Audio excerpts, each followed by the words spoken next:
எல்லா கோயிலுமே நான் இடும்ப சுவாமி வந்து எங்கேயோ ஒரு இடத்துல ஒரு கார்னரில் சும்மா அப்படி கடமைக்கு வச்ச மாதிரி வச்சுருப்பாங்க, இல்லைன்னா வைக்க மாட்டாங்க. காவடி பூஜை முடிஞ்ச உடனே அந்த இடும்ப சுவாமியை வந்து ஒரு பூஜை குடிச்சு கழிச்சு விட்டுருவாங்க. ஆனால் நாங்கள் அப்படி இல்லை. எங்கள் கோயிலில் 4 மூர்த்தியில் ஒரு முக்கியமான ஒரு மூர்த்தியாக அவரை நாங்கள் வச்சுருக்கோம்.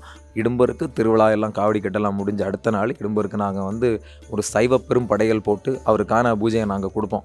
எங்களால் முடிஞ்சதை நாங்கள் அவருக்கு கொடுக்குறோம். பழனியில் மிக பெருசாக கொடுப்பாங்க. எங்களுக்கு வந்து இங்கே சுவாமிக்கு வந்து சைவ பூஜை தான். நாங்கள் அசைவ பூஜை கிடையாதுங்க. சைவ பூஜை தான் கொடுப்போம். எங்களால் முடிஞ்ச ஒரு பெரும் படையல் போட்டு சுவாமிக்கு பூஜை கொடுக்குறோம். நம்ம கோயிலில் இடும்பாயுதர் இருக்கார்.